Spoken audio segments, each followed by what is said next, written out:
Hey,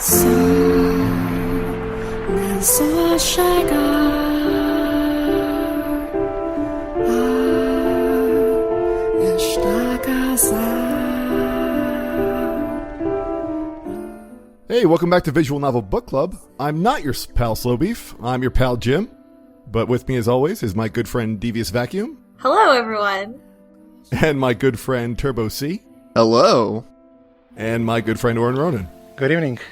So Slowbeef will be joining us. We just had a little window where we had to record, and he couldn't quite make it, so he's just going to be hopping on a little bit late for this episode. Can we call him out? Because he would totally do the same for us. Yes. Oh, absolutely. This is our official Slow Beef Call Out podcast segment. Yep. So we all got into the call, and we're like, we all individually thought he was going to be doing, he was busy in real life, he had to do something with, his family or whatever. But Discord happily, handily said right under Slowbeef's name, streaming Mystery Tourney. So we know That's right. who his favorite people are, and it's not us. Who his real friends are. Who dared schedule something with him on Thursday night at 9 p.m. Eastern? Can't believe it. And keep in mind, too, that when he said, all he said was, I have a potential conflict, which to us always sounds like there's something the matter with my kids. Or work or something, yeah. Yeah, we actually run this whole podcast like a business. We just, we have meetings, and we're like, oh, yes. Yeah, set up a Outlook schedule and yeah, that's how we schedule recording dates. conference room, all that fun stuff. All podcasts are recorded this way. Yeah, the most professional of all podcast recordings. That's what we got here. And what a chapter. So this is chapter 7. And we start off, when do we start off, Devek? We start off at the 7th door. Well, we last left our heroes. One hero. Learning the horrible truth of what Michel sent, the letter that Michel sent to his mom, which was then revealed to us as just him being like, look, I'm your son. I'm not your daughter. I'm your son. My body is not female anymore. Yeah. I don't think it ever was female. No, I didn't expect this. I did not expect Michel to be intersex because of the misdirection with the white-haired girl. And just, this is even arguably easier for cis people to understand his actual situation. So it's, even more infuriating. I actually liked it because I don't think there are that many intersex stories around. No. I cannot think of many. It's a cool theme, I think, in this, of, with Morgana's story as well, of just, stuff that's more understood scientifically now, that just because it took place in the past, was considered magical or evil or something like that.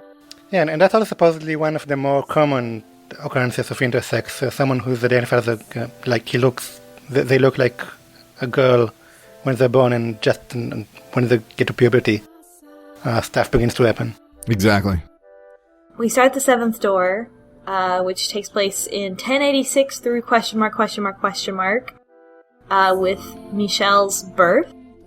And when Michel was born, obviously Michel is also albino, and his mother, Lydia, there's going to be a lot of soft French ending words in this, and I apologize ahead of time to everyone as we pronounce these names. Yeah, so I'm going by the katakana pronunciation, and that says Lydie, and I'm not sure which one is more correct, if it's Lydie or Lydia. It's definitely Lydia. Okay. Not Lydie. I don't think, because it's Lydie. And so his mother embraces his, the fact that he's albino, and she's like, wow, my child must be an angel. And, but of course, we've already told you the whole thing, the big reveal. Yeah. The albino and being like, oh, they're an angel, is kind of in stark contrast to all the other, white-haired girl stories that we've had before, which is just, oh no, the eyes of the devil. Must be a witch, Yeah. And I think the big thing for that is, this is the child of nobility. So that privilege means, instead of being a demon, you're an angel. The damn 1%ers. because Michel was born with genitals that gave the appearance of having a vagina, or at least on the exterior, it seems ambiguous. But anyway, because Michel doesn't have a penis, Yes. He is considered a girl. We don't really know that much else about his situation. And he never learns. Like, sorry, this is like getting ahead of myself, but I'm just like, so, I mean, I don't know how I feel about Michel's lack of information about anything about how cisgender bodies are supposed to look and function. Well, how would he know? I mean, he the first time he gets to know that is when he tells that servant to undress. Fucked up scene, by the way. Yeah, and I guess so, right? Yeah, why would, like, I guess, what, a 12-year-old girl in that time would know those kind of things? Yeah, they might have told, I mean, a boy might know, but yeah, they wouldn't tell a girl. Yeah, I don't think sex ed was really up to snuff. Yeah.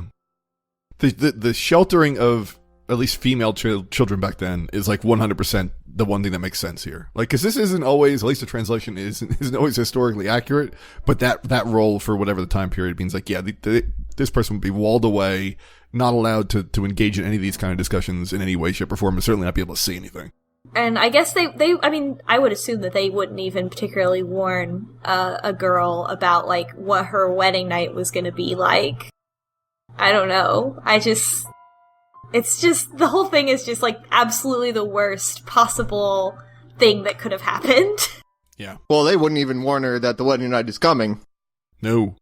Like, alright, get in the carriage, you're getting married today. Oh, they would just be like, bye. Wow. And we eventually find out that, I think, when this chapter gets going, because it starts off with the mother definitively saying it's a girl and I'm going to name her, or the father telling the mother to name the girl. And then it immediately jumps forward to when Michel's 14. And at that point, the fact that they view her as a 14-year-old girl means people are like, oh, you're 14, okay. Oh, well, why don't you start meeting men now? Yeah. Yeah, so let's start with the Michel is born, and they decide to name him. And this was my favorite part because the dad was like, oh my god, I already had to name 2 boys already. Fuck it, you name them. There's a weird emphasis on, like, women naming their children in this, like, that's, like, or, like, women should be able to name things well. Like, it's, like, said to Michel, like, name this cat, like, because it'll be practice for your future children. Like, I guess maybe I don't know if that's historically accurate or what, but there seems to be a cultural emphasis on, like, oh, yes, the woman will come up with a name. Yeah, I think that was, I have no idea of the, like, historical, societal context of it, but I think in this case it was at least more just to, like, hammer home that, like, hey, everyone has these expectations of you as a woman, which is, have a billion kids. Yep, that's it. Yeah. And embroider and like flowers. Yeah, embroidery. That was also hammered home a lot. Yeah, can't do art except for embroidery. No other art is allowed. No creativity at all, no involvement, no active involvement in anything. It's just sort of the decorations. Well, the vagina would get in the way of all that, so. So Michel's mother, like, is so excited to have a daughter. She's like, I always wanted a girl. So this is already setting it up to be bad for her not to accept the truth. And Michel's mother, like, is trying to get him to do girl things, and she keeps being like, oh, you're, like, you spend too much time with your brothers, and Michel has 2 older brothers. The oldest brother is named Didier? Didier, yeah. Didier, and he's hot, and a knight, part of the Knights Templar, I think? Yes? Yes. Probably, and yes. he's excited to do a crusade, yeah? Yep, exactly. So right away, not great. Keeps getting beat in chess. Yeah, Michel can beat him in chess. Michel is similar to his brother Didier more than his other brother, Georges. Yeah? Georges. Yeah. Georges. This sucks. I'm sorry, French people. I am glad that you made an attempt before I had to, so thank you for taking the hit there. We didn't get to Aime yet. Like, we can't even use the English name, because there's no English Didier. Like, what does that translate to? Diddy Kong. Oh my god! Yeah, okay. Oh no, that really got me.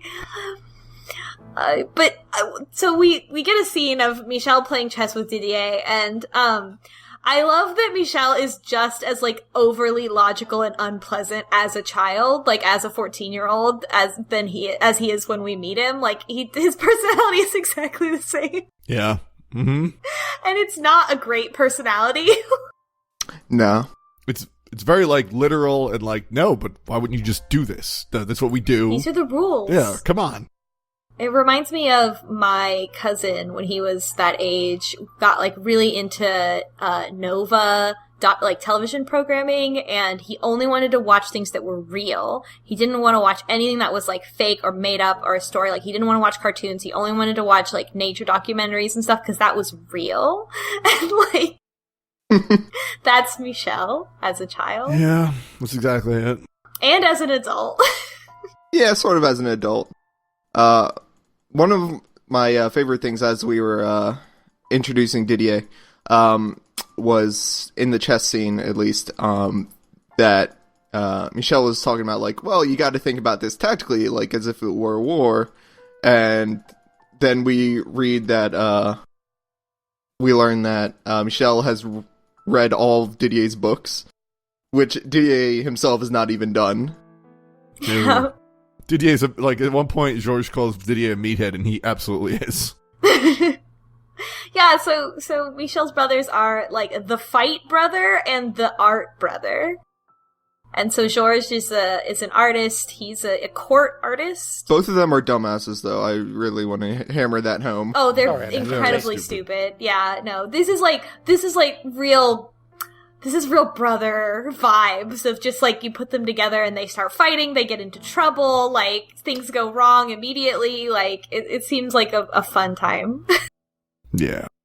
And we get a scene where, Michel wants to watch, so Georges got, like, signed up for some sort of sword fighting, like, exhibition. Fun sword fight, I guess. And he's like, please teach me how to do swords, because I have to do this now. And Didier's like, fine, I guess, even though I don't like you. And Michel's like, I want to watch. And but he's still sensitive to sunlight, same deal. So they're like, oh, well, you can watch from inside. And he's also a lot younger than them, it seems like. Yeah, they definitely seem like full adults. Yeah, when he's, like, 14, they're already, like, way adults. At this point, I was a little worried because it looked like, at this point, we didn't know about the intersex thing yet. We thought it was going to be like a trans story. And I was a little worried because it looked like they were going for they like swords and reading books, so they must identify as a male, which is not exactly the right idea, I think. Yeah. Yeah, there's, I mean, that's still here. I mean, there's still a lot of emphasis on, but I think Michel just likes things that at his cultural moment in time were associated with men. Cause, like, right now, like, being an artist and being creative I think you would much more say, oh, that's proof that that person was feminine. And he wants to do all the boy things. Yeah. Yeah. But especially swords. But the writing also gets very much clear later that they really do identify as a man, not just like someone who's female but likes many things. Mm-hmm. Yeah, it gets into that pretty well later. But yeah, I had the same sort of I wouldn't say concerns, but, like, you know, you think that they're just gonna be like, all right, this person identifies as male because they like, you know, the guy things. Yeah. Yeah. Yeah. And also keep in mind that this is someone faced with societal expectations that are pretty binary. Like, there's no nuance in, you know, sort of the Middle Ages. Oh yeah, no. Yeah. There's a lot of emphasis on how binary it is, too, when they explain things to Michel. And even, like, his brothers are like, you can't hold a sword because you're a girl, you're too weak to hold a sword. And he's like, well, let me try. And, like, but they won't even let him hold it. Like, or like... Yeah, he's like, he could accept it if it was because he was weak, but not just because he's a girl. Yeah. And meanwhile, with the brothers are like that, but you know, they're okay. They get along. But Michel's mother really wanted him to be exactly like her, and is like, won't you come and do embroidery? Like, won't you come and do this and this?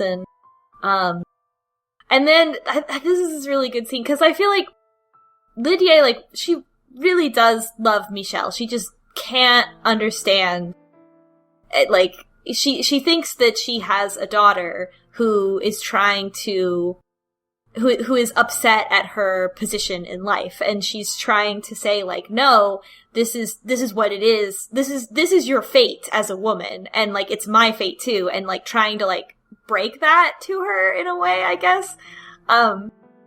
Because she's like, oh, well, you're accepted, and is like, no, like, you're a girl, you're strong, like, it's okay that you're a girl, like, you know, you can do all these things, and, like, trying to be, like, real, like, girl power to Michel, but obviously that only makes it worse.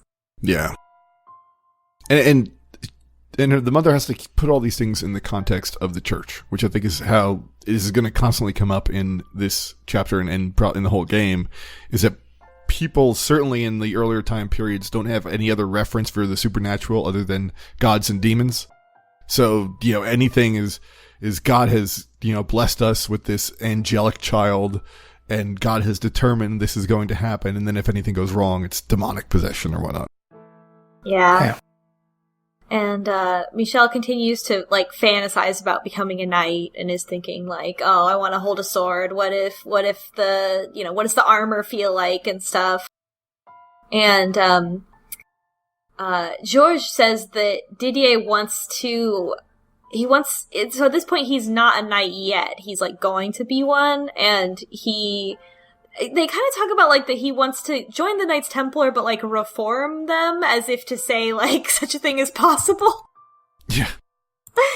Which is odd, but they don't really dwell on that very long. But Michel goes and talks to Didier and is like, please, I wanna be a knight, like, please, won't you teach me to, like, hold a sword or something, like, secretly? And Didier's response is obviously no, because you're a girl, but also I feel like he's a lot older than Michel, and I think he understands more what it means to kill people with a sword, and he's like, you don't want to do this, like, you know, like, you don't want to join the military, Michel, like, that's not, I don't want that for you. This did sort of feel like a, you know, kid in the backyard playing with fake guns or something like that, and being like, oh yeah, I want to, you know, be an army man or whatever, as opposed to the actual reality of any of that. Yeah, Didier is pretty clear that he's trying to protect her, because what he sees his duty is to protect women and children, and he wants to keep her as far away from anything from that as possible, you know, even though, you know, as he sees Michel. And in Michel's case, he just wants to, like, be he wants to participate in this stuff. But Didier's response is like, you've been around us guys too often. You should just go do women things.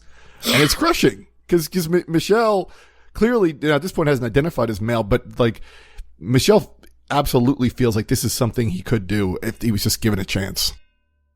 Yeah. And then he kind of realizes that in this realization that he can't become a knight, he sort of he realizes that becoming a knight, like, he's not obsessed with becoming a knight.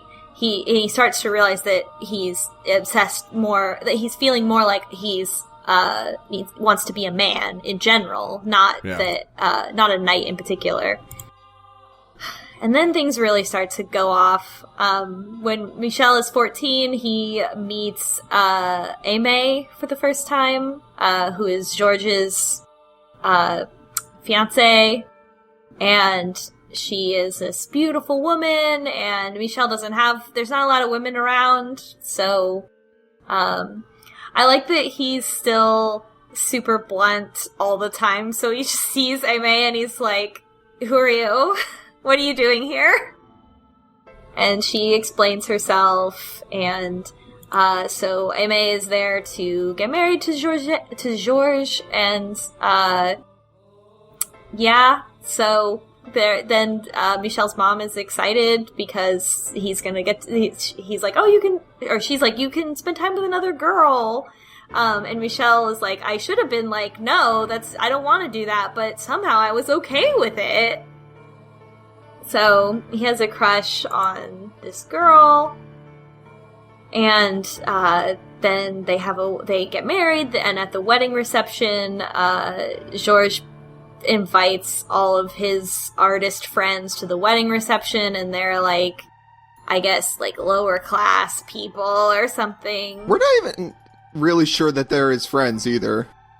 Yeah, he's just Georges is an idiot. Like, he's very, like, blindly trusting of people, and he's just like, they're fine. I don't think they were low class. I think they were just drunk at a party. It felt a lot like he just, went to, the Artists Guild or wherever, you could find some people like that and just be like, who wants to fucking party at my bachelor party? Yeah. Like, these people are my friends. Yeah, just come on over, new friends. Yeah, we love gorges.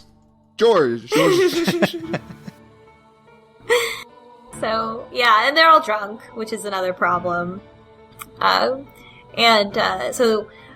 George takes Michel up to them to, like, introduce and say, like, oh, this is my little sister. And all the men start to, like, appraise Michel and appraise, like, his body, and it's like, oh, you're, like, are you, like, more developed? Like, you aren't developed enough, and, just like, oh, you're thinking about boys, and, you're gonna get married, and, Michel is deeply offended by all of it, and is just like, this is gross, they're just treating me like an object, and he's so offended that he refuses to put out his hand for one of the men to kiss, which is, like, what he's supposed to do in terms of polite nobility. But then he finally does it because Georges is upset, and the friend, then actually kisses his hand instead of just pretending, which is apparently what they were supposed to do back then. So Michel gets so offended that he storms off and is just really upset by these men being gross to him. I don't think he's even he's not just offended, he's grossed out by that. Yeah, he's disgusted for sure. Yeah. It starts actually, like, trying, washes the skin raw, trying to, like, out damn spot. Yeah. Type thing. And George, tries to make things better, but makes them a lot worse by just sort of being like, oh, he's just sort of into you, and, it's about that time where you should start looking at guys. But I understand, you want to be with a guy that you want to be with a guy that you really love or something like that.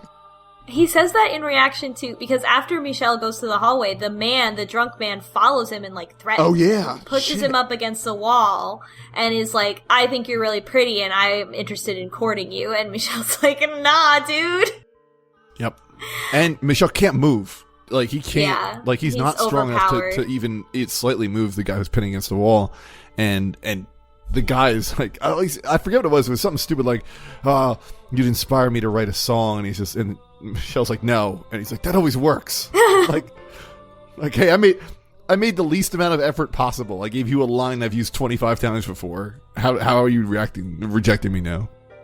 Yeah, and Michel kind of, like, almost, like, blacks out. I mean, like, it seems like there's threat of sexual violence, which would be ridiculous in the house of a noble family. But, yeah, George arrives and breaks it up, and then is like, he's a nice guy, really. He's just drunk. Yeah. And then Michel runs to his room and does a swear. He goes privately into his room in the most 14-year-old energy possible, and goes into his room and goes, God damn it! And then immediately he's like, oh, I would get in trouble if I heard that, but I can't stop it. God damn it. I gotta say it again. Oh, I'm addicted now. They warned me of the gateway cursing. What was the curse in Japanese? It was a chickshaw, and they emphasize that it's not a word that a woman would ever use. So did they do that in English too? No, oh yeah, maybe. It was more that it was blasphemous. Yeah. Because he says, like, even Didier and Georges would get in trouble for it, and especially me as a woman. Yeah, and I think in Japanese they really emphasize that it's not a word that a woman would ever use. It works a little better in Japanese probably because up to this day they're like kind of a men's language and a women's language. So the concept is probably better understood. But it's not really blasphemous in Japanese, chickshaw. So they added that in English. Is that the same idea as goddammit, or is? Yeah, it's the exact same idea. It's also pretty mild. yeah, it's cute. So Georges arrives and makes sure, and then is like, Michel, are you okay? And then Michel's like, yeah, I'm fine, like, because physically he's fine. And Georges is like, okay, and leaves. And then Aime arrives and is like, oh, actually, you're not okay. And is like, we need to talk about this. Like, Georges, you leave. And, Aime is like, we're women. We're always going to be easily physically overpowered by men. And, that's just how things work. And, after that, Aime says that she's going to spend more time with Michel. So she starts going to vaguely hang out together as much as you would hang out with, like, your, like, baby sister-in-law. It also gets really touchy-feely, which is initially seems like it's just girls hanging out. And then we're going to find out later that it's probably a little bit differently motivated than that. Yeah. And, so the whole thing, I mean, Michel has a crush on Aime, and so it's very difficult for him to deal with, like, Aime, like, playing with his hair and touching him all over and stuff, like, just hugging him or whatever, and being close all the time. And this is sort of the point where, Michel sort of realizes, this is why I'm okay with being around Aime, but not any other women.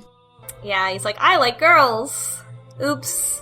But also isn't really coming to terms with that. It's just sort of like, I'm overwhelmed by this emotion that I'm feeling. Yeah. It's not super addressed in any length. It's just like, Yeah. And meanwhile, Aime is trying to explain, like, she tries to explain it almost like, did your parents not raise you right? Like, where she's like, these are man things and these are woman things, and, like, this is our place in life, and we just, we have to deal with it. And she's trying to be very, like, upbeat and euphemistic, but she does have a line where she says, like, as a woman, you get used to just being a piece in their games when talking about nobility, which is the first sign we see of, like, full-blown cynicism. And I think up until then, like, Michel's mom was trying to communicate that without like letting the cynicism show, which is why Michel, especially being Michel, who, like, doesn't get subtext, did not get the subtext. And she does, like, she then teases Michel to be like, oh, like, your breasts haven't come in yet, or, like, they're not very big, and, like, just touches his chest, and Michel's like, whoa. Yeah. And he gets so upset, like, turned on by it, that they're, like, very close to each other, and he kind of kisses her on the side of the mouth. And then they both, like, look at each other like, whoa, whoa, whoa, whoa, whoa, whoa. And Aime's like, this is, like, girls are only supposed to kiss on the cheek, not on the mouth. Like, that's not how it works. And I'm gonna go now. And then she goes. Yeah. And, of course, Michel is mortified. It eventually follows, or, like, goes out to walk around, because now it has this, like, internal turmoil. Yeah. And comes upon Aime telling someone that first off, number one, she's telling this person what happened. She's also saying she's kind of disgusted by it. And she's also saying, I've known from the beginning what Michel was thinking. That I could tell from the beginning that, they had all these thoughts. They keep watching me. I know what's going on in Michel's head. And then it turns out that the person they're telling this to is not her husband or fiance, Georges. It's the brother, Didier. Yeah. And he's like, and then Didier's like, don't worry about it so much. Like, just let her do her thing, talking about Michel. And, Michel also learns the word homosexual in this scene. But Michel's like, why are they out here together? Like, are they seeing each other? And they must be. Is actually the word homosexual? Yes, In Aime English, uses the word homosexual. Yeah, that's also probably anachronistic, right? Yep. She's like, I think that's gross, that homosexuality, is what she says. Yeah. I'm here. What did I miss in the world of Fata Morgana? Michel just learned what homosexual means. What a whirlwind. Yeah, it's a whole journey here. This is a whole, going through puberty is already a nightmare, but, this is, the worst puberty nightmare that there ever was. So Michel figures that Aime and Didier are seeing each other. And probably not even knowing what puberty is. No. And literally the next day, speaking of puberty. But I really like that scene because at least in Japanese they don't use the word homosexual. Aime is saying that she's not really into same-sex love. And I like that Michel just doubts that that's what it really is because it doesn't feel right to him. I feel like there's nothing more to it. It's not like he's a woman who loves another woman, but there's something more there. And I think that was really well written. That is a good point, that it never seems to come... it always seems that Michel isn't sure what's going on and can't understand that concept because it just doesn't feel right. Yeah, even if presented with the possibility that he might be a woman who just loves another woman, he doesn't feel that's right either. Yeah. Mm-hmm. And so the puberty nightmare begins. The next day, Michel wakes up with a terrible fever, and his joints hurt. And it took me a minute to realize what this was because I didn't go through boy puberty. But this is the growth spurt that happens at 14. Yes, I'm familiar. Got one up on me, honestly. I didn't recognize this at all. But did you have, not, I mean, I don't think everybody has it, but there's a lot of boys that have that sudden growth spurt in early teens. And they grow like a foot. And the growing pains and all that.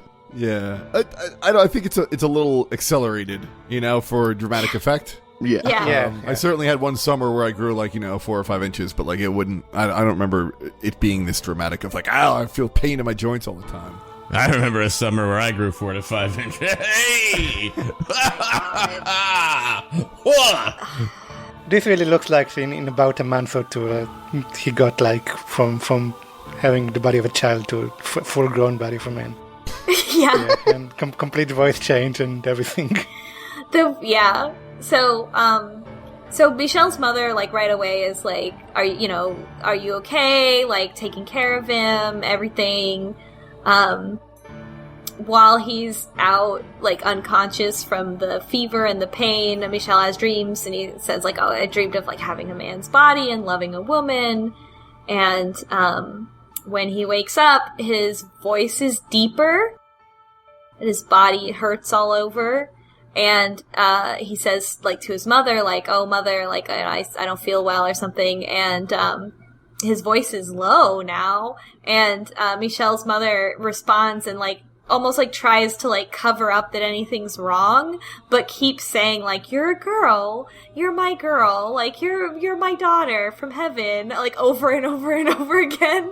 Yeah, because she's trying to convince herself even more so than Michel. To be honest, she probably doesn't know what's going on. Yeah. It feels like she does know what's going on just by the fact that she keeps this is suspicious in a way, even though we know she doesn't know what's happening. Yeah, even if she doesn't know, she's always known there's been something different. Like, she's known that part. Yeah, because she's his mom. I think she's been lying to herself, and it all kind of comes crashing down a little bit here. And because of this, she keeps him in his room, because his voice remains low, even as he is able to recover from the fever. And he stays in bed for 6 months. Yeah.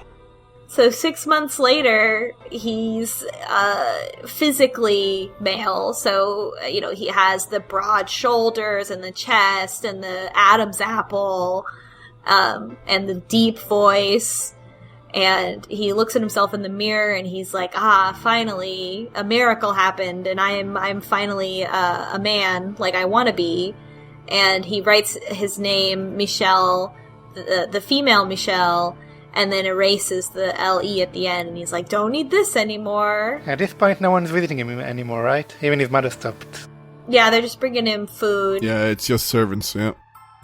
So he almost gets away with it. He goes to the Great Hall to see his family who's having dinner. He's pissed at them for leaving him in this room by himself and, ignoring him. And he's wrapped in a blanket because they won't give him clothes. Because girl clothes don't fit him. And they won't give him any clothes. Yeah. So he's just wrapped in a blanket. And he walks out, fully looking male because his genitals are covered. And everyone's stunned. Aime is looks at Lydia and is like, you dressed your son like a girl? That's fucked up. Yeah. And Michel drags everyone. He yells at them and also reveals that he knows that Aime and Didier are sleeping together. He makes one fatal mistake, because is the past. Nobody would have asked to look at his genitals, but he throws off his cloak and everybody can see that he does not have a penis. And they all freak out, and they're like, you're an abomination, you're a monster. And they lock him back in his room and block out the windows. Yeah. Can I say, though, what a dramatic coming out, though. To just be like, Yeah, I know, we can all only dream. I'm a guy, also, those two are fucking. We stand. So everybody thinks he's a monster or something, I think that Michel's mom thinks that he is cursed. She thinks that her daughter was cursed to look like a man or something like that. Mm-hmm. And, so Michel is locked in the bedroom again and, only communicates with his mother through letters. I feel like this is another example of this game, having all these parallels, because this whole situation is a parallel to what happens to the white-haired girl in the Jacopo chapter. Yeah. And, which is interesting. And then it slowly becomes apparent to us, the reader, that Michel does not understand. Michel does not know what a penis is. Michel does not understand what the difference is between his body and, the other men's bodies. And, because he would not have been, as a girl, he would not have been told what any of these things are. Yep. But knows that when, the groin was revealed, that's when everyone reacted. So that's what he has to say. Just say, you're missing something. Yeah. Yeah, they won't say what it is. Oh, that's... Mm-hmm.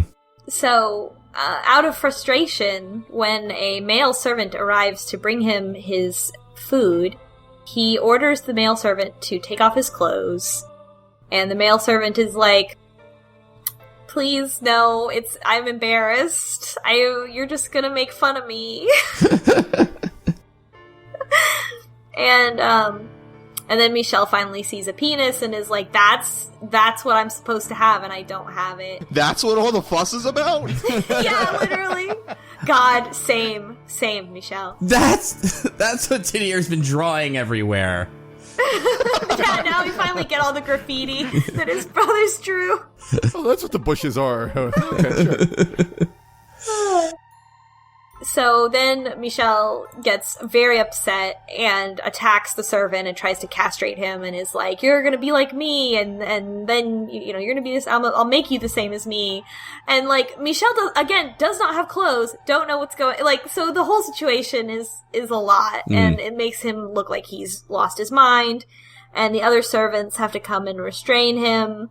He yells for his mother, and he's like, "Mother, I'm not cursed." After that, none of the servants want to bring him anything, because they're afraid. And 6 days pass without him being brought food or water. And he's about to die.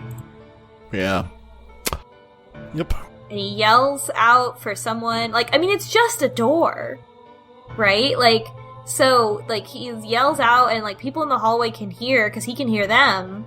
But none of the servants, like, come in and help him. They all are just kind of like, she's lost her mind, and that's it. I could kind of buy him not getting able to get out. Or, you know what I mean? Like, if you have, like, some kind of, like, real, like, even if your life depended on it, like a real heavy oak door or something, you know? And it's already established that Michel is not strong at all. Mm-hmm. And even with the growth spurts, he's been in bed, yeah. And he's been in a bed for 6 months? Yeah. Yeah. Yeah. I'm surprised that he didn't die after 6 days without food or water. Water especially, right? Yeah.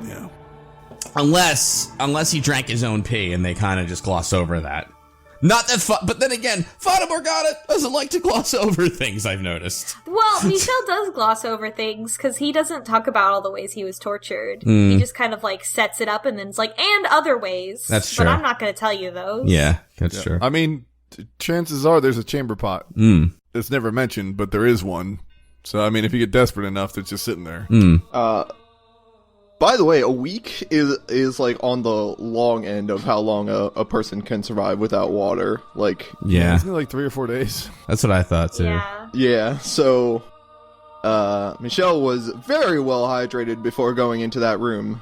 Mm-hmm. Yeah. So after the 6 days, he's, like, literally about to die, like, lying on the floor. And Aime shows up and reveals that she had volunteered to bring him food, but didn't actually do it as punishment for outing her for having an affair with Didier. But this being the past and her being a woman, she had no idea that people can't survive without water. So after that, Aime decides that for revenge, for outing her and causing trouble, she's going to torture Michel for fun now. And she tortures him for 6 months before he gives up and stops responding to her, and she gets bored and stops. Yeah. And that's a long and very uncomfortable scene. Yeah. Yeah, it's very gratuitous. I think this is a problem this game has in general. I feel like there's a line between, like, showing that people are cruel and, like, getting people to feel like they want to give up hope, like they want to curse these people, and then sort of just being gratuitous in a way that feels like, I don't know. This one especially just kind of, like, rubbed me the wrong way. I was like, is this for someone? Like, is someone into this? Because I'm not. I think it's kind of making the mistake that, like, a lot of kind of horror does too, where it's, like, confusing, like, I think it'd be wrong to call it, like, torture porn, but, like, that kind of, like, explicit violence or abuse, or, you know what I mean, like, with something scary, you know, possibly, because this has been, like, there has been a lot of, like, abused characters in various, you know what I mean, like, we've just been through 2 long sequences of this. Like, I almost feel like, not burned out, but it's just like, oh my god, like, this is a lot, you know what I mean? And, no, I don't know, it just, yeah, it felt like I maybe could have done without, like, at least, like, one thing of this, you know what I mean? Like, okay, that's plenty, thank you, Fata Morgana, that kind of deal. Yeah, I was fully expecting, you know, one of these characters to do a heel turn, and I was expecting Georges to do it, based off of his character arc, and then we sort of didn't, or at least not like to make them comically evil, like what's her name? Aime. Aime is. So I think there are two things the game is trying to do here, and one of them is having Michel go through pretty much as horrible things as Morgana did in her chapter, just to contrast what happens later, where he doesn't go the same way she does. Right. He refuses to curse anyone, and that requires some like pretty terrible stuff happening to him. That's, yeah. And the second thing, I think, there's one thing that Aime said at some point in this scene, and that's like that it's not like she revealed her true self to him now, but everything she does is part of her. Like, the part where she's nice and is also a part of her, the real her, and not like she's a really horrible woman who just hides behind a mask most of the time. And I think that's also going somewhere, especially considering what the end of this chapter suggests. Yeah. It kind of, like, it fools around a lot. Like, there's multiple days where Aime comes in to torture Michel, and, like, the one time when he bites her, the one time, where she kicks him a bunch of times, and, like, all those individual tiny things did not all need to be there. Like, you could have just jumped to the part where, like, he tries to fight back by biting her, and she overpowers him. And then, it could have all been one day instead of being like several days in a row. Yeah, she seems to be partly doing this for revenge, partly as frustration for, being a woman at those times, and just being married to someone she doesn't know. There's lots of things going on there. I think the game is trying to at least try to show that she's not like a complete villain with no redeeming features at all. Yeah. And I guess to be fair, to show kind of what Michel had to go through, they kind of can't just go like, and then I was tortured for like weeks anyway. You know what I mean? Like, I guess they have to like kind of do that, if it makes sense. Yeah, I think a big thing about this game is that the way this is written and the way it's paced is to sort of have these long, very not elaborate, but very drawn out sequences to show the passage of time and the weight of repetitive behavior and repetitive abuse on people. I just think that, I don't know if doing this for torture scenes works as well as showing someone being constantly berated as they live in the mansion by Morgana. Right. Like, I think that sequence probably works better than drawing out a torture sequence. Yeah, and especially in this chapter, I felt like this game did what a lot of Japanese games does, which is like repeat the same things over and over again with different phrasing. Yeah. I think I and this is like kind of playing pretend visual novel author, but I almost feel like maybe if we'd spaced out, I feel like Morgana's chapter where all those horrible things happen to her, like, comes right on the heels of that. And I feel like Giselle's wasn't that far from Morgana's either, so it's like, there's a lot that gets pushed in, like, kind of together when it comes to like long, horrid things, So possible maybe if this were spaced better, but obviously there's not enough story to really do that with. But maybe if I'd gotten a breather, I might feel differently about it, is what I'm sort of thinking. Yeah, I mean, and it's just like, from Jacopo's chapter up to this one, it's just sort of been like, the main character, so to speak, is just being tortured. Mm-hmm. If you consider the white-haired girl a main character. So torture's bad. That's the visual novel book club stance on things. Yeah, you can take that one to the bank. And she's like, I think even Michel's narration is like, she was, because she's like, I have total power over you. I don't have power over anything as a woman, but I have power over you, total power over you, and you need to accept it. And at first he doesn't, and then eventually he doesn't ever accept it. He just does what he needs to do and stops responding so that she'll stop. But the whole thing obviously scared him, but even in his narration, he won't admit it quite the same way. He won't say oh, I was scared, but obviously he was. And so another thing that bothers me about this sort of Aime's situation, and I'm never gonna be able to feel correct saying Aime, but it's that she's sort of like, oh, I have this power now, so I just want to abuse people, and it's sort of like this absolute power corrupts absolutely thing, but she's given the most minuscule power, is like, well, shit, I'm super evil now. Yeah. Wait, it's the only power she has. Right. Or anything in her life, probably. And I mean, they do in like this discussion say that like, no, she's like, no, I've just sort of always been like this. This isn't like a heel turn or anything. I was also genuinely nice to you a few times, and that was also me. I wasn't hiding behind a mask or all that, so. I think we can trust her. Yeah. In the final act, when she comes to save us against Morgana. Right. And then she just gets bored and stops. Like, she's just like, I'm done. I'm gonna go embroider now. And and I think a big thing is that it's, you wonder how like reflective this behavior is. You know how Aime is just sort of repeating this cycle of like she's been abused before. So now that when she needs to be the abuser, she just pushes that onto Michel. And then as soon as she can't get the satisfaction of seeing that sort of, you know, like that, or not, maybe not satisfaction, but of that whatever impulse is quieted when she sees someone respond the way that she would when she was abused. She doesn't get that back anymore, so she stops. Yeah, because that, and like looking back on it now, that makes complete sense. Because how would she, as a woman in that time period, even like know about some of the things that she does, like that she thinks to do, right? Like she drops the goblet on the ground and is like, drink it off the floor. Like, why would she know? Why would she even know about that, right? Yeah. So that speaks to like, scary. Some bad stuff has perhaps happened to her.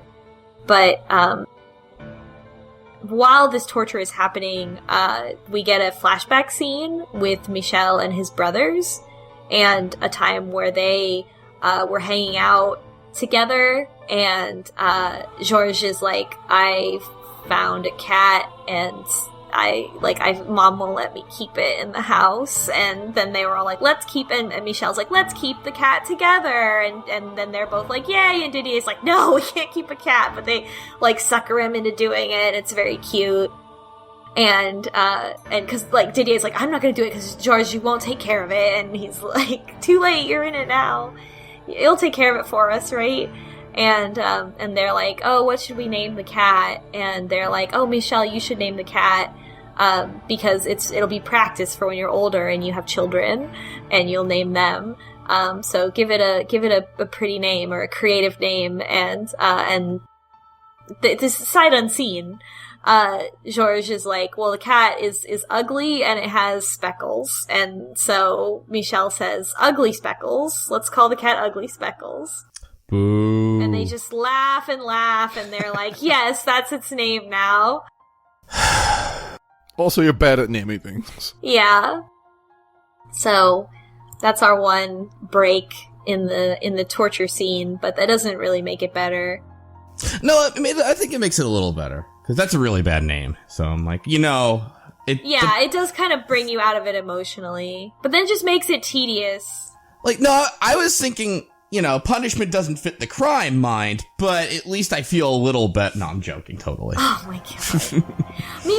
Michel is, like, personality-wise, the same insufferable Michel that we meet in the mansion, also. Like, I mean, I think Michel's just, like, not the kind of person who would respond to someone like Aime and be like, tell me about yourself. Like, right. Even back when she was trying to, like, help him be a girl, right? Like, and I think that also is part of this whole awkwardness and lack of understanding. Yeah. So after Aime stops torturing him, the servants go back to feeding him, but still nobody talks to him, and he continues like this until he's 16, and he's like, I give up. Like, he's like, I guess this is my life now. Like, I'm just gonna be stuck in this dark room forever, and no one's ever gonna talk to me again. And then suddenly, one night, Didier and George are pounding on the door, and they're like, Michel, are you still in there? Are you still in there? And at first, he, like, doesn't trust them. He's like, why would you do this now? You know, like, where were you all the rest of the time? And they're like, we're sorry, but Dad wants to kill you. Dad, like, wants to get rid of this cursed demon child in this family, and we're arranging for you to escape. We've got a carriage waiting, like, you have to leave. And Michelle's like, why should I bother? Maybe I should, like, you know, like, you all this time I've been locked in this room for 2 years, and y'all never came and visited me. And they're like, oh, well, you know, we were really busy with stuff. That I couldn't friggin' believe. Like, yeah, I had a thing. And the explanation, like, the explanation that, okay, there was a lot of turmoil when you threw the grenade in, that one brother's been sleeping with the other brother's wife. Okay, that was a problem for a while. But 2 years? 2 years is a pretty long time to not get over that. You can't sneak in a message. And even the brothers themselves are like, yeah, we got over that after a little bit. Yeah, a little bit. I mean, it's been 2 years, so yeah, they worked it out. So they do apologize. Like, they are just like, that wasn't right. I'd hope. Yeah. Jesus Christ. Well, to keep in mind, that George doesn't apologize, pretty much. He's like, he gives a wishy-washy one, but then Didier's like, you know, yeah, we were absolutely wrong. We shouldn't have done that. We apologize. Yeah. But George does gender Michel correctly. He says he right away. And Didier never says it. Nope. So they each are showing it in their own way. He doesn't? I thought... Yeah. Didier never says brother, never genders. Oh, I didn't notice that, actually. I thought they both did, but... Because he's a Templar. So, but George is like, right off the bat, like, your brother, no problem. So I think that's his way of apologizing as well. So they both, like, come around and they're like, we're not gonna let you down again, but of course they do. And like, right away, like, George, like, both of them use the name Michel, like, spelled with no L-E at the end. In their dialogue. Yeah. But I guess it's pronounced... I don't know if it's pronounced literally exactly the same. I'm pretty sure it is. I mean, it's not... In the Japanese, it's in katakana, it's the same both ways, so... Yeah. The translator just had to make a choice here.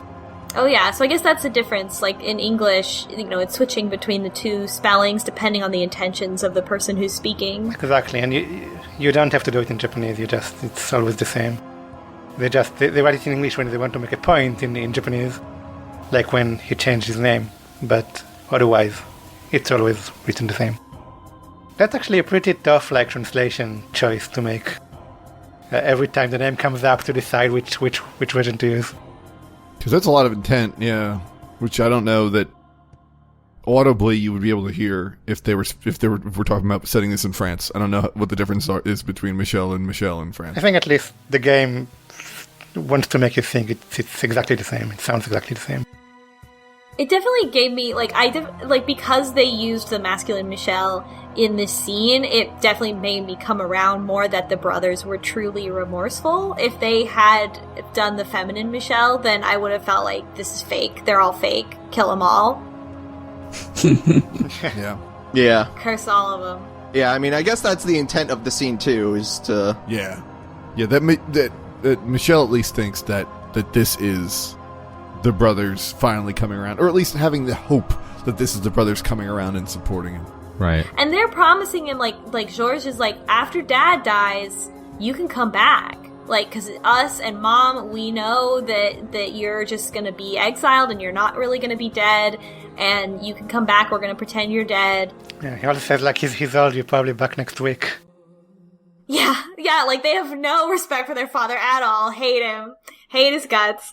So George is like, and since Didier is going to be a knight, George is going to be the one that inherits the estate, and so he's like, when I'm in charge, obviously you can come back. It'll be great. Don't worry.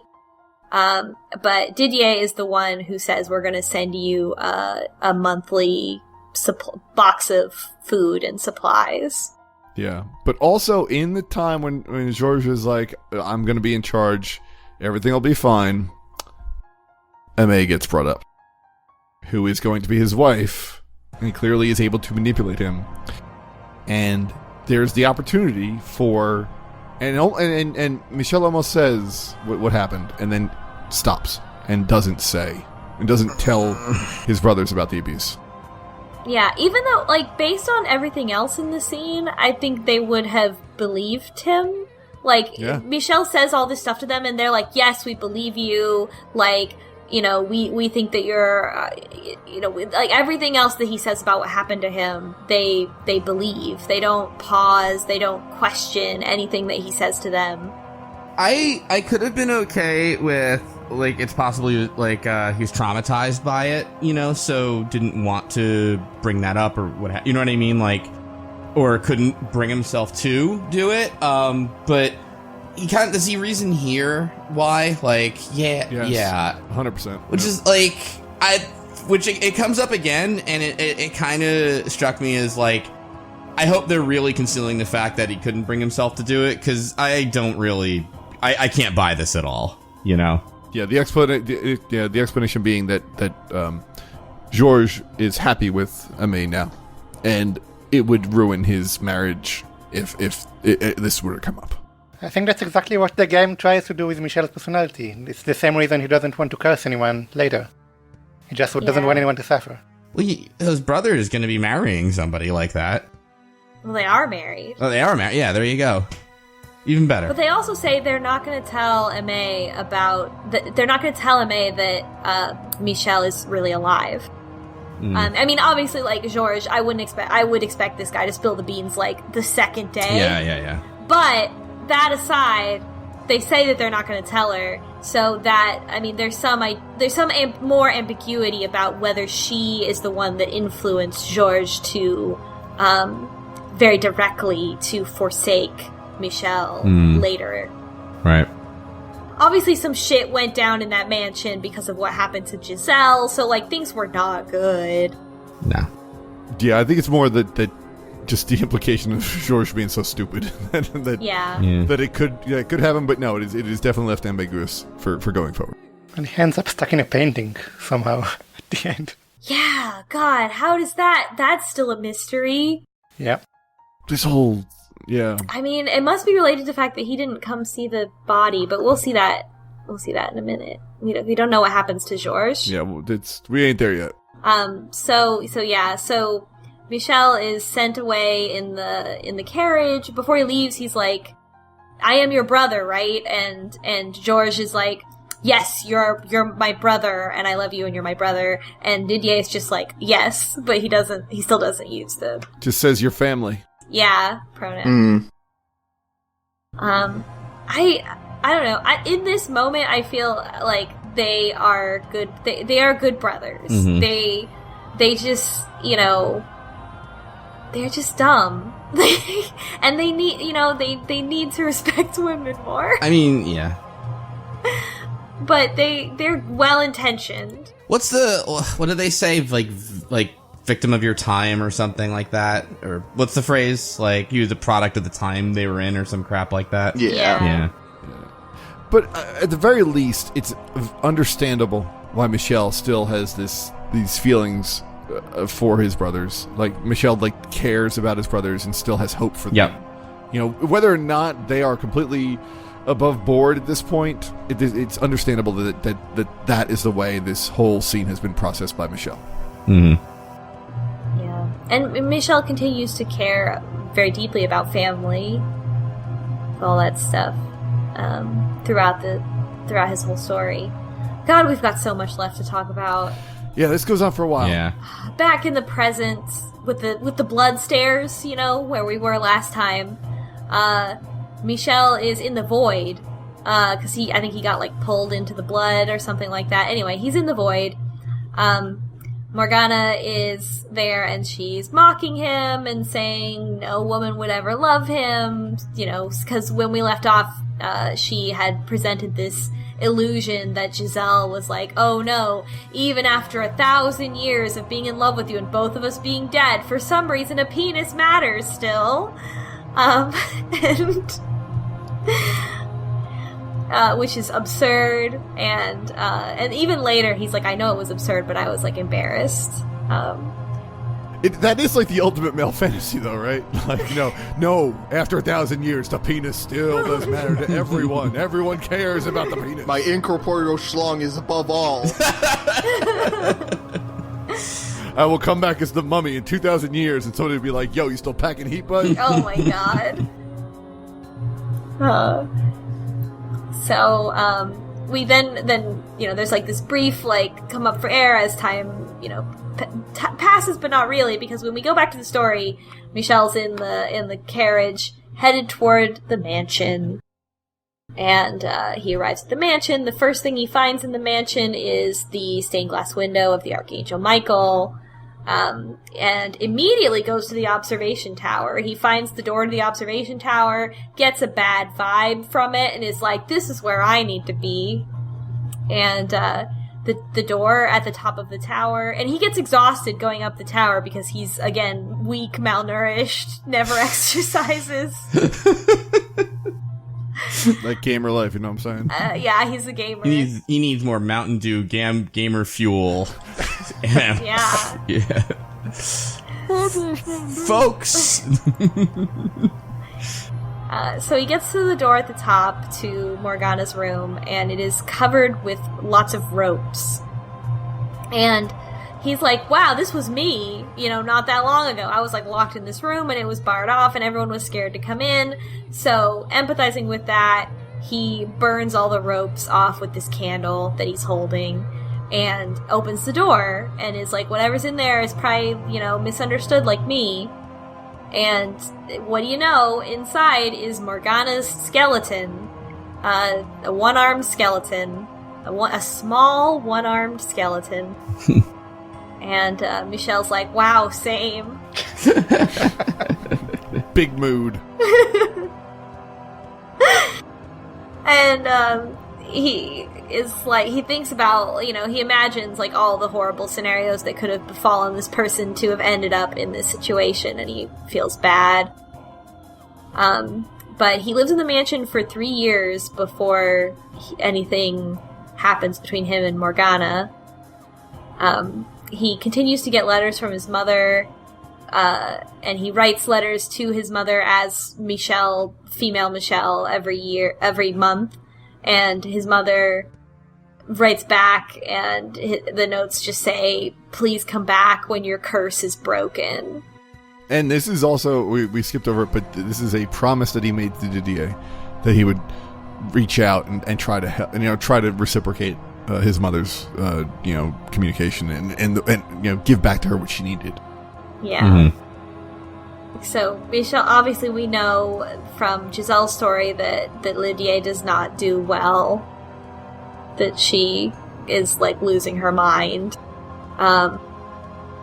which is rough. I mean, there's this whole it shatters her whole worldview that such a thing is even possible. And but she can't handle it. She's decided to cope with it by just wishing really hard that everything would be easy. Yep, brain wishing. Yeah, and eventually Michel, he over this amount of time, he basically his trust erodes because he's not getting any communication from his brothers. His communication from his mother continues to upset him. And he just feels like, whatever they promised, he starts to lose that trust. And he goes to the chapel. And the only people that come visit him are the servants to deliver.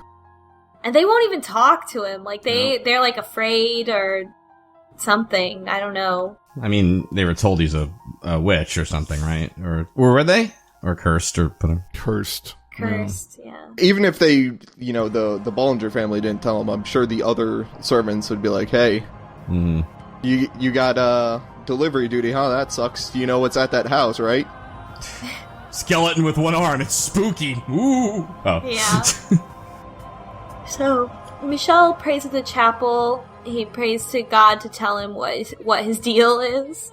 He basically starts to be like, what if I was wrong? What if I am a woman, like, who's just confused? Like, what if that is me? I don't know how that fixes his situation. No. But a desperate person, especially a desperate person left alone to deal with issues that they can't confront head on because they just don't have enough information. The idea that they could reach out to God to just fix me. That's my prayer. Just make this better so I don't have to do this anymore. You know stuff. Yeah. So he spends time in the observation. Oh, he can't open any of the windows, right? As we know. So they've been shut. He's still in the dark. So he spends time in the observation tower because there's a window there. And he tells Morgana that he pities her. He like talks to the skeleton and like holds the skeleton and is like, Caresses, I'm so sorry that this happened to you. And he even says, like, by pretending to pity the skeleton, I felt better about myself. It's got a real Wilson vibe. Yeah. Mm. And then before he knew it, it had been 8 years. That is 5 more years. 8 years total. Is it true that there was one strange line about someone with a weird illness coming to the mansion? Yeah. Oh, yeah. There was no visitors except one person with an illness. Wasn't there a scene?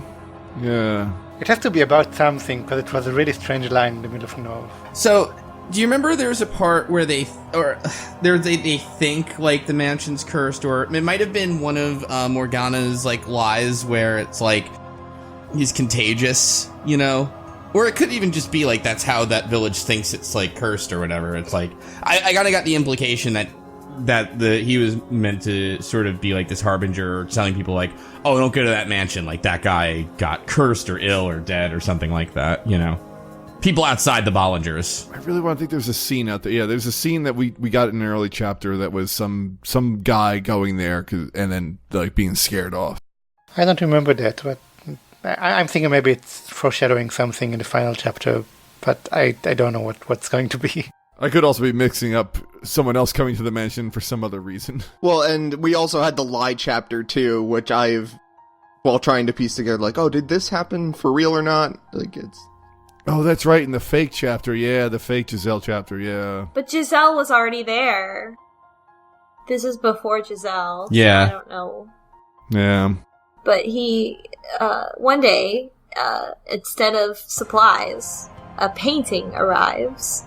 And it is the painting of the white-haired girl, but not really. It's not the white-haired girl. It's clearly, like, obviously, like, Georges has painted it, but it's what Michel would look like at his current age if he were a woman. And, I mean, obviously, Michel is furious at Georges specifically for painting this painting, but it's clear in the sort of like subtext that their mother must have been pestering him to paint it for a very long time, and he finally was like, okay, because I don't want you to like lose your mind completely, like, here you go, I guess. Wasn't there a thing where there's something behind the painting, or what am I thinking of? That was the first it's the chapter. 2 kids, yeah. No, I know. Yeah, exactly. So that's why I was like, yeah. The thing about the painting, though, is even though, yeah, there's probably the mother pestering, it really, the reaction, especially from Michel, is that it feels almost like dead naming. Like, this picture is like that's like, that's how bad, like you knew what I am, and you understood what happened, and you still decided to do this betrayal. Is like, it's a very strong betrayal from one of his brothers who he trusted. Yeah, that's what I was sort of hoping George was gonna send a letter to be like, yeah, sorry about that. Hope you enjoyed ripping it up, though. Right. Yeah, right? He could have sent a letter in also that was like, look, Mom was making me do this, and I'm sorry. Because there must be like something cathartic also about just tearing that up. Yeah, totally. One thing that's interesting is that the letter that comes with it from Michel's mother has the line, "Recall your true self," which is obviously, of course, the same line phrased in the same way as when Michel and Giselle were remembering who they really were. So this is a tipping point. In the background at this point, there's like some fog in the mansion. It's like thick in there. And as Michel destroys the painting, he feels like, I want to punish everyone who ever wronged me. And suddenly Morgana's voice appears and she says, "I can make that happen. Come visit me and set me free." And he's like, "Who are you?" And she's really got to beat him over the head with it. Like, who else is here? Yeah. It's very much like that, like the prototypical, like, devil on one shoulder, angel on the other, except there's only Morgana. He's just like, "Hey, what's up, kid?" Yeah. You want to curse your family? I can do it. I can do it right now. Boom. It could happen right now. I'm Proto Beetlejuice, but Yeah. And she's like, come on up and see me in my horrible tower. And he does. He goes up to the top of the observation tower, and when he opens the door, the skeleton is gone. And Morgana is a voice in his head now. And she offers to curse someone of his choice, one or many people, and gives him a quick discount. She's just like, "Yeah, I can totally curse anybody, anyone you want. I for curse freeing them." me. She's like, "Guess what? I'll just keep doing it. You just name all of them. I'll kill them all. I don't care." we're giving away curses today. We're like the clearinghouse of Fata Morgana. Oh my god. Oh god. Hey! So Michel notes again and again that Morgana's voice has a power to it. That there's a supernatural element of it. It's not just like someone trying to convince someone else. And when he interacts with Morgana, he sees a black butterfly flying in the light of the window in that room. And when he sees that black butterfly, he is reminded of all the wrongs that were committed against him. But he also has a strong memory of loving his brothers, and he can't bring himself to curse any of them. And Morgana's like, "Why? They did all kinds of horrible things to you. All of them are garbage." And Michel's like, I don't want to hate them. Like, maybe he does hate them, but he doesn't want to. Yeah. Aww. And Morgana's like, "Give up hope and embrace despair." And he's like, "No, I won't curse anyone." Can't bring himself to do it.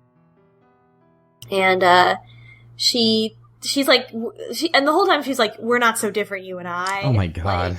Like, we're the same.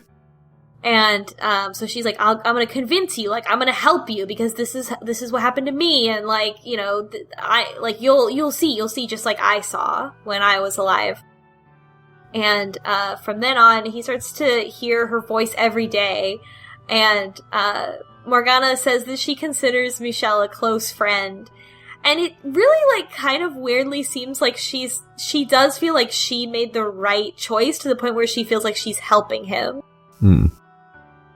Or at least that's her argument, which she is making in a convincing fashion. Yeah, but the way that it plays out, it kind of feels like she kind of believes that, too. At least in the beginning. Yeah.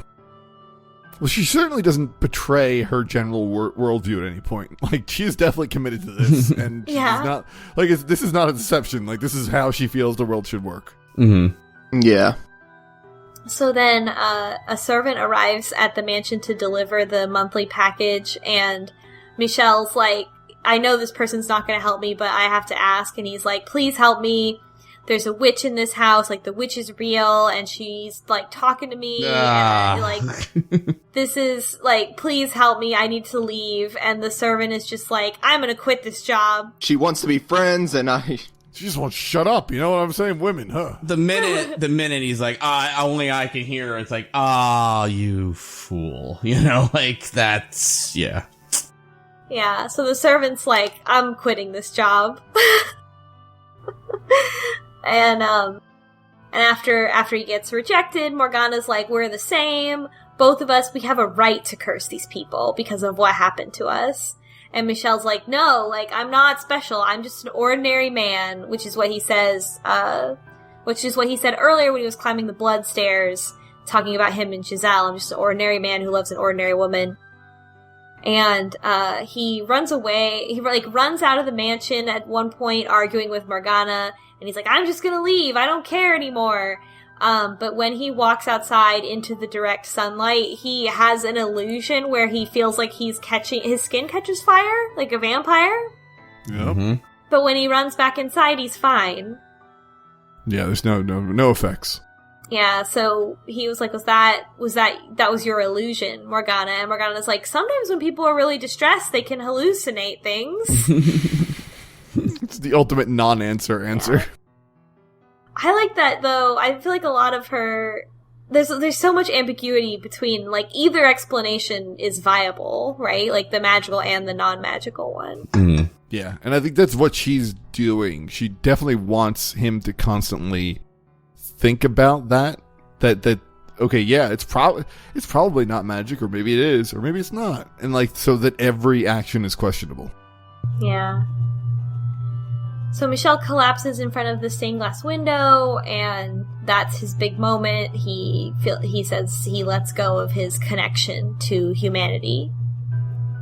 But he still doesn't curse anyone. And then 2 more years pass. So this is at the point where Giselle's on her way to showing up. And, he has, I guess, like, agreed to Morgana's worldview. And he spends his time sitting in front of the fire, just watching it, because TV hasn't been invented yet. Mm-hmm. Fair. And Morgana's like, what's, do you want to die? What do you, and he's like, no, I don't. Well, maybe I do, but I don't have the energy to do it. And Morgana's like, that's good. If only Big Bang Theory had been on, and then he would have been like, yeah, definitely, kill me. So, God, we got a lot left. Mm-hmm. Yeah, this goes, just to emphasize, if you are not reading along with us, if you've played it previously, to remind you, this goes on for a long time. This whole chapter is extremely long. Mm. Yeah. So Giselle shows up at the next part, and we already know what happens when Giselle shows up. We get to see the conversations he had with Morgana about the situation, and Morgana's like, "We're gonna get rid of her, right?" And Michel's like, "No, not yet. I gotta figure out her secrets." But I don't know if Morgana is jealous. I feel like she's a little jealous. Yeah. And definitely the music changes when Giselle shows up. Like, we find, like, it's kind of repetitive previously, but then we get that main theme comes back in, the little element of hope. Yeah. So, like, you get the game definitely gives you the feel like, oh, something's changing now. And like, it seems like Morgana's reacting to, like, oh, something is changing now with him and the whole situation. Yeah. And we get the behind the scenes of Michel's mother's response to his query about Giselle. Yeah, she sent him the knife. She sent him a knife! She sent him a holy knife! So he didn't just have it with him the entire time. No, she sent him a knife to kill the witch with, and she's like, this woman we sent, I'm so sorry, like, I couldn't tell your father the truth. He thought the mansion was empty, so he sent this woman there, but she's a witch, you have to kill her, she's horrible. But as we know, when he drives Giselle out, he hears, like, her reaction and the scream that she makes, and how, it reminds him of his own despair, and he's like, no, like, she must not be evil, like, that was different, that, like, I recognize that response of, like, hopelessness, and he can't let go of it. And then it goes to, that she comes back, and they talk to each other, they realize that they're the same, that they, and we have a couple, I think we have a flashback then, a scene we haven't seen before, where this cat, and there's a cat that's been like breaking into the mansion to try to steal food, and Giselle's like, I haven't been able to catch him though, but if I catch him, then we can have a cat, we can take care of him. And Michel's like, are you gonna name it? And Giselle's like, why don't you name it? What do you want to name the cat? And he's like, what does the cat look like? And she says something similar. And he's like, let's call it Ugly Speckles Mark II. Yeah. Did they have Mark II? No, they did not. Okay, because It's the second in Japanese. It's a translation joke. Yeah. And Giselle's like, what does that even mean? Well, it stands for Mortal Kombat 2. Thank you. The only true gamer translation. And then Michel has a line in his narration where he's like, I think that I treasured our time together even more than Giselle did. And now that we have this new perspective, we see that even though from Giselle's perspective he was very closed off, like for him this was like a magical time of just anyone talking to him like he was a normal person and just like being nice. And so eventually Michel goes up to the observation tower and is like, Morgana, I gotta talk to you, like, this is the place where we first met, so I wanted to do it here, and basically, which is, like, very, like, I need to break up with you vibes right there, right off the bat. He tries to break up with Morgana, and she's like, oh, it's fine, like, you're wrong, but you know, you're gonna be back. You're gonna come back in utter despair, needing my help, and when that happens, I'm gonna help you, you know, but until then, you know, you can learn this lesson on your own. And he's like, okay, and then she leaves him. Stop, I just got shivers from conversations I've heard before.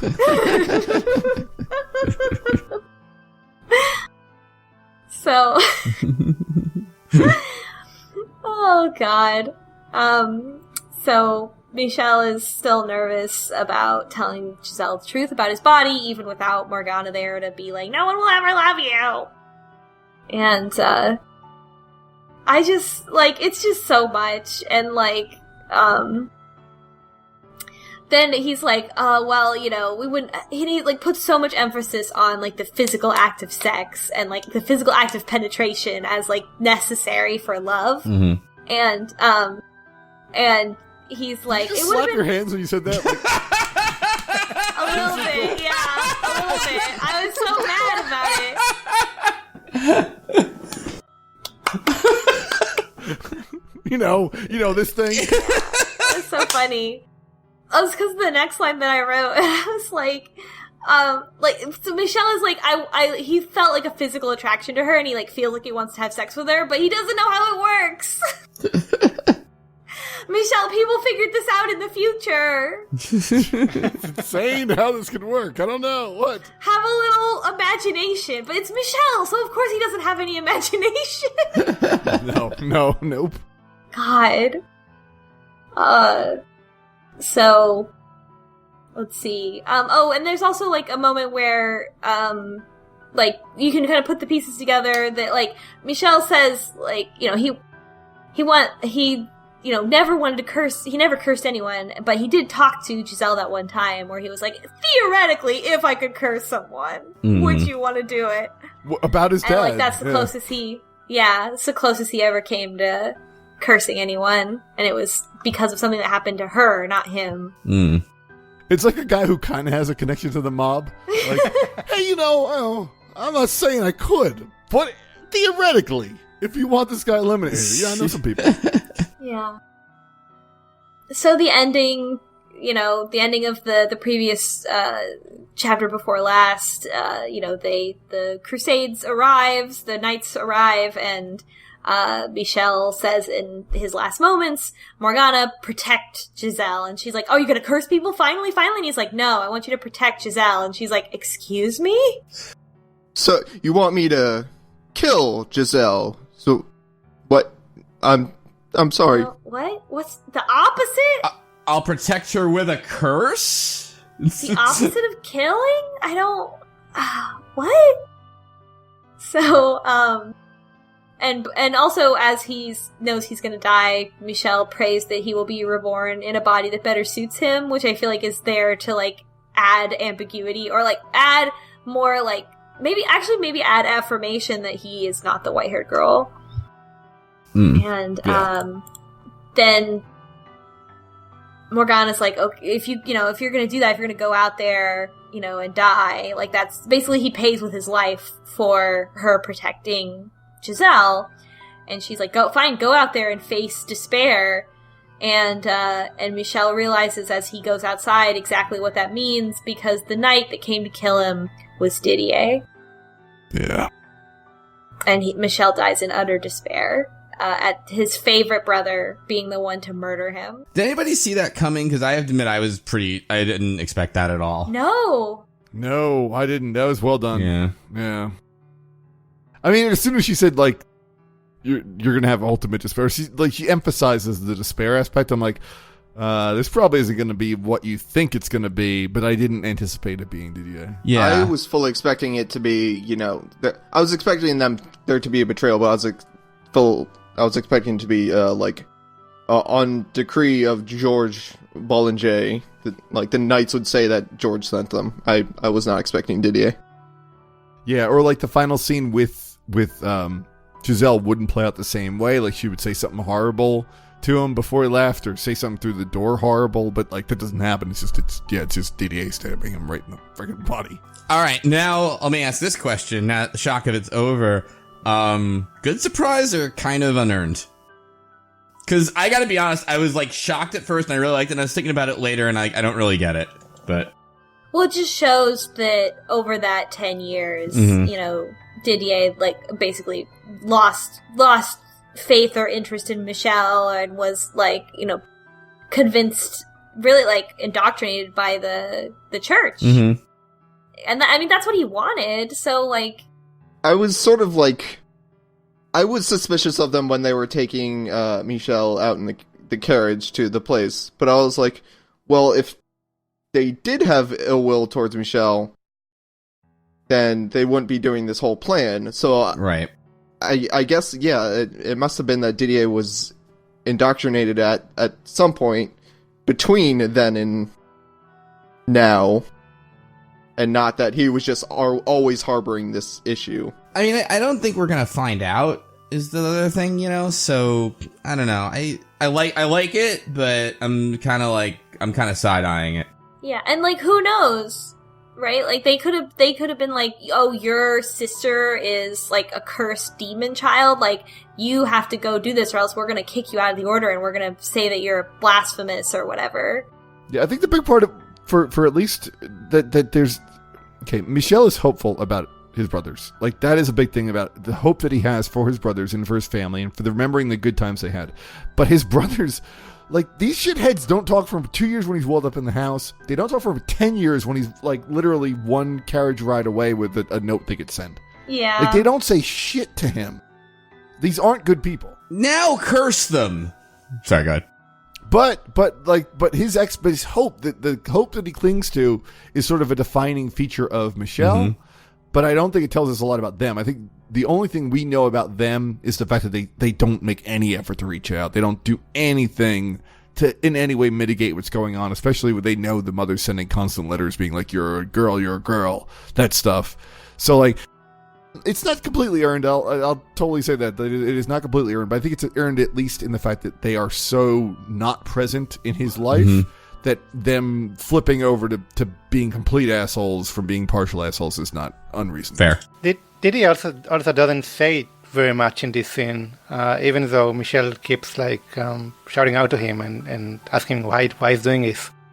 He's just like saying the ceremonial stuff, and that's it. And then just doesn't say anything when Michel asks him what's going on. I think it's trying to show that maybe he's a bit conflicted about this, but like he has no choice. But he also says, Didier says, like, we're here to execute the demon child, and then there's immediately a flashback to Didier saying to Michel, like, you're not a demon child. Yeah. But it has been 10 years. Yeah. Yep. Georges, I think we know is well, probably not a completely good person, but at least has the right idea because of what we saw him inside the painting, where he seemed to be very regretful and... He's weak. I think George is definitely weak and could be pushed into things that he would regret later. How'd he get in that painting? I hope they're going to show us, because it's a mystery. That'd be pretty... Just tripped, and that's how he got there. Oh, his name's actually Mario. That's it. Oh my god. Where's the Fata Morgana ROM hack of Mario 64? Mario 64 crossover. So, Michel, he dies, but his soul, like, continues to be connected to his body until his body decomposes. Like he can see his body, like, separate from himself, but he is, like, he says when Didier drags the body away, he is dragged along, his soul is dragged along with it. Like, he has to watch this whole scene play out. They bring the body to the village, the former communist utopia, and Amadei is there because, and he's like, you killed the witch that was threatening us, thank you, knights. And they're like, all in a day's work, and they hang up Michel's body, and then they leave. And Didier's the one who does it, and the whole time Michel, as a ghost, is, like, yelling at him, like, please don't do this, like, please don't tie me up naked on a cross in the middle of this town. But Didier can't hear him, as he's a ghost. So the knights leave after that.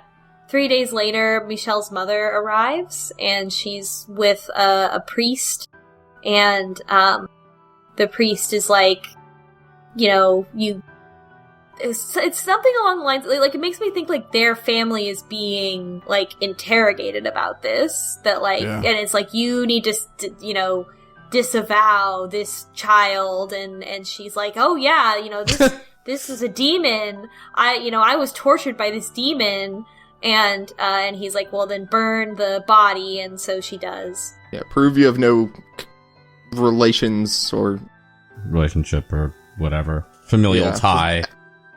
Yeah, familial ties, I think was the word. And then, she's like, alright, with pleasure, I will burn this kid. Like this, right? Yeah. And so with the destruction of his physical body, Michel's soul is free. And, but still, instead of cursing those other people, he prays to no longer exist. So he kind of, like, forgets about Giselle in that moment, and it's just like, I don't want to exist anymore. And his soul disintegrates into dust. But, as dust, he hears Giselle's voice saying, like, please come help me. Please, where are you? I'm waiting for you. And from that, he has to regenerate himself into something from nothing. And that is why when he finally does, after several lifetimes of trying to regenerate his form, he appears in the mansion as this incorporeal shadow. So we get that brings us back to the beginning of the game. So we're back to the present. And he says that there was some times during that process where he didn't know what happened, which we are supposed to take for the times where he was the white-haired girl, but... Yeah, and Morgana says this to him in the present, like those gaps to when you were the white-haired girl. And again, Morgana's like, Giselle, like, she's not gonna love you now that she knows the truth, which doesn't make any sense. Morgana's still trying to get him to curse everyone, he won't do it. And she's like, if you leave right now, I'll wish for your reincarnation as a cisgender man, and, it'll be great. You'll be able to have babies and be alive. Yep. And I think a big part of this whole situation, and especially the last chapter, Morgana doesn't feel like a real character. She feels like, a plot element, a way of moving things along. But I think more emphasized in this chapter, and hopefully in the next chapter we'll find out more, but I think in this chapter, Morgana is so much like almost a sense of something else in his head. Like it's almost like Morgana is depression or anxiety. Like Morgana is the voice in your head who says the worst thing all the time. Yeah. So that you just constantly, and especially with Michel, constantly reflect on all the bad things in your own life. Morgana's that voice who just makes you keep like being down on yourself all the time, so that other people get affected by it. So like you are always self-sabotaging because there's always this voice in your head that says you don't deserve it. No one's going to like you. As soon as you reveal the real you, someone's going to like hate everything you are. Morgana is a toxic friend. I mean, she has her own backstory, too. So, but yeah, no, she's that yeah. Yeah, I very much like Morgana as a villain in that way in this story, because it's such a relatable, like it's like so much else, it's so close to being just negative self-talk instead of magic. Yeah. It's unfortunate because the house in Fata Impostor Syndrome doesn't really roll off the tongue as well. Oh, that's the episode title. It's pretty good. It's a pretty good episode title. So then we get the option to let go. It's a timed prompt. I didn't do this because I was so caught up emotionally in the moment, so somebody else tell me what happens. Oh, so this is a weird one. So like when This is a weird one. It's a very interesting one. It is. So, okay. So what happens is Michel sort of just reincarnates or just becomes this person on the street talking to this unknown girl. So there's this. So what happens is we see the same background we saw previously with the Eiffel Tower in the background. Like modern Paris. Yeah, modern Paris. And Michel, there's someone talking to Michel and said that he was somewhere else for a moment. He just went away. And that person is the label on the conversation window is the white-haired girl. And they talk. They're obviously a couple. They talk about going on vacation to Prague next year. And that's basically it. In the end, he calls her Giselle. Yeah. Oh, I didn't even notice that. I was too busy, like, as soon as it said the white-haired girl, I was like, shit, who is really the white-haired girl? Which, was it Morgana's mom, or... Yeah, but he keeps feeling like something is missing and something's wrong, but... And then at one point starts crying. Oh, yeah. And then blames it on like, oh, something was blown in my eye. But like, clearly this is not a happy ending. It initially portrays itself as satisfying, like these two people who are happy with their lives and doing well, and they're going to go back to Prague, and they're always sort of having fun with each other, and there's this whole thing, and then just Michel just randomly starts crying, and the girl's like, what's wrong? Oh, there's just something in my eye. It's just like, I wish I'd cursed people when I had the chance. Yeah, sorry. And it does fit in with there's a recurring element of this chapter of Michel like wanting to cry, but saying, I'm not going to. I'm going to put up this gruff exterior. Mm-hmm. Only girls cry. And he bites his lip so much that it bleeds, like, multiple times. And that's why I didn't say that part out loud, because I think that's gross. It's also weird, because it's... like, so I understand there is this sort of, like, Michel's only presented with these two choices of what's a man, what's a woman. And then, so I guess, historically, I can understand the thing. But it's also weird to be like, no, I just can't cry, because that makes me a woman. I'm not a woman. Just... That's a repetitive sort of behavior thing that probably isn't the best thing to emphasize. Mm-hmm. Also, biting your lip so hard that it bleeds? That's gross. Don't do that. It happens. Not to me, but I've heard. I feel like it happens in writing like 1,000 times more often than it happens in real life. Because have you bitten your lip lately? That shit hurts. I feel like, though, not that specifically, but like, I feel like I've done something where it's like I didn't even notice. Like, you know what I mean? Like if you're like biting your nails or something like that. But yeah, it's nails. Yeah. OCD behavior can sometimes manifest as stuff that will make you bleed. Yeah, and especially like anxiety fueled OCD behavior can definitely stuff that's nasty. Well, there you go. Yeah.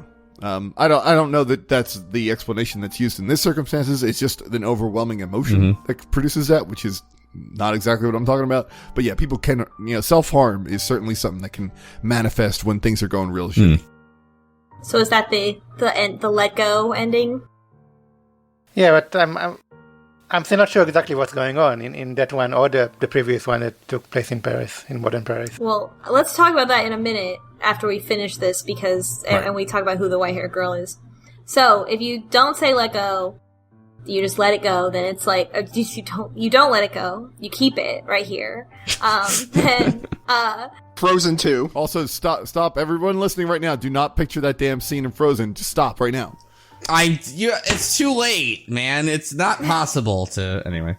It's more like he's not given enough time to let go because Giselle just comes in. Yeah, she's like, don't listen to her! Giselle appears. So there's this really overwrought and beautiful image of the two of them where, like, Michel is like, he's like, has all these wounds on himself and he's like hunched over, and then Giselle appears behind him like this beautiful angel, like she's gonna hug him from behind.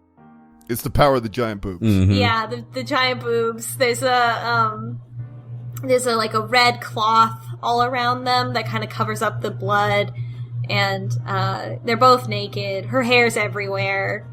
It has a very it just has like a very biblical feel to it, just like a Renaissance Bible scene painting or something. See, to me, all I could think of was the ending to G Gundam. I gotta be honest with you, the whole time that this episode was going on, I was thinking about, Ava. I know it's coming out on Netflix soon, but like the whole thing of oh, angels. Oh, really? Angels? You're created like an angel body? Okay, cool. Oh my god. That's true though. Oh my god. I'm so fucked up. So, Giselle's like, why would you ever think that I would care about, I've waited for you for 1,000 years and you think that I would, care about, your body and, that, we're not, that's ridiculous. And, Michelle's like, no, I never doubted your love. I just thought that I, myself, was too weak. I thought that was interesting insight into, couples therapy. I don't think it's uncommon. I think that's probably something that people say a lot, especially when they're suffering themselves. They're like, "No, it wasn't you; it was me." Yeah, that he didn't doubt that she loved him unconditionally. It was all him, and because of that, she might have thought, "Oh, you don't think I really love you?" But it was all his internal problem. Yeah, I couldn't get over how badly I see myself and not wanting to show you that.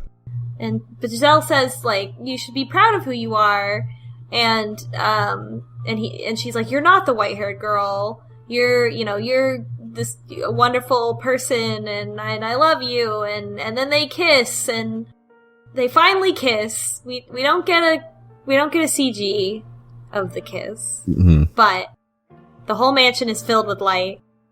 Yeah. We also learn here that Michel was never the white-haired girl. I think that's also kind of directed the reader. Mocking us for thinking that he could have been the right-haired girl. Thanks a lot, Fata Morgana. Jeez. Because if you think about it, why would he be?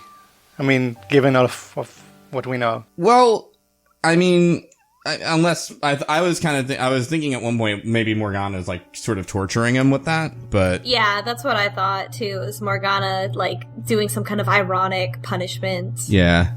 Yeah, the game seems to be all about your true self, and why would he be reincarnated as a girl if what he identifies with is being a man? Well, the game's also about Morgana as a fucking bitch, okay? So there's that too.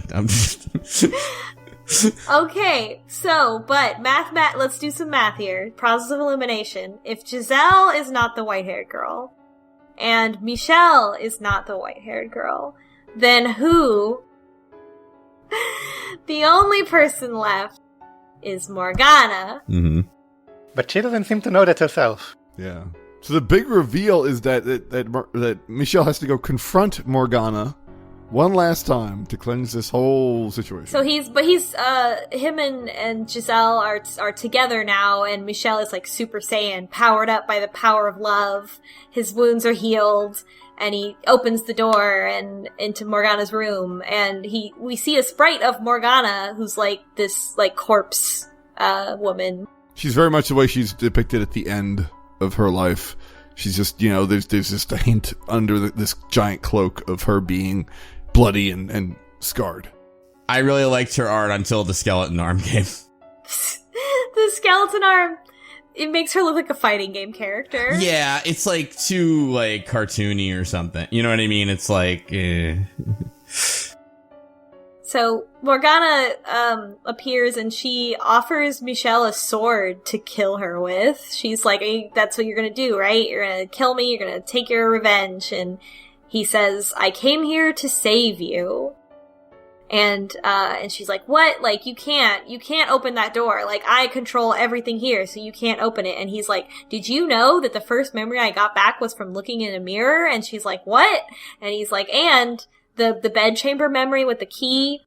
And she's like, and he's like, you don't remember any of that. That's because you're not the only one who has authority over this mansion.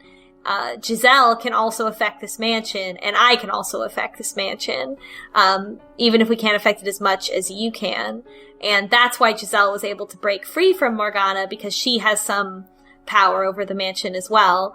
And Michel's like, the door will appear, whether or not it is your will. And Morgana's kind of like calling his bluff and stuff, and but he's like, no, you don't have all the power here. We also have power over this. And he wants to basically give the three men a chance to tell their stories. And he says that Morgana was the white-haired girl, and also that the next door has no narrator. Yeah. Dun dun dun. And also that no matter what happens, he must never put down his sword instead of holding hands. Yeah. I don't know what that means. But man, what are the implications of Morgana being the white-haired girl? Let's talk about it. I don't know yet. Well, definitely I think that Morgana is not as disassociated, not as withdrawn from this situation as she claims to be. Yeah. Because if she's reliving these relationships with these men, there's clearly something else going on that isn't presented as clearly as we've gotten it before. Morgana keeps insisting here that even if those men had the reasons for what they did, they still did the horrible things they did, which are inexcusable. Yeah. So I'm trying. I'm curious to see what the game actually shows us about, like, the backstories for these men, because they are doing pretty evil things by the end. My theory about Morgana is that she's the white-haired girl because she felt like, you know, her and Michel, they were the same, right? Like, she really felt that way, like, we're the same. And Michel was like, I'm not gonna curse these people. And so the reason why she appears as the white-haired girl who looks like Michel and goes by the name Michel is because she believes that she and Michel are alike, and she wants to understand his perspective. And she maybe does feel like, if I can understand these people, then I can move on.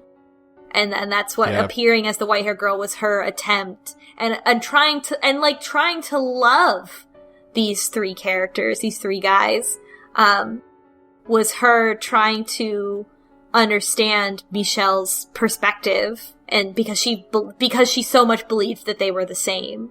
Yeah, I think she's impressed with Michel. Absolutely, like this refusal to surrender. To constantly be like, listen, I know that as bad as this is going, I don't want to curse people. I don't want to give up on these other lives. That there is something redeemable in all these people who have wronged me has impressed Morgana in a way that, like, it is important to remember that she never matured. She's a spirit who was a dead child who never understood things. And never really had the chance to sort of understand nuance in her life. And I think that is probably going to be a big factor in terms of, like, that's why this whole cycle repeats, is because there's some element of her that is trying to figure out why does Michel have the strength to not want to destroy the world? What is that about? Where can I reflect that kind of thing?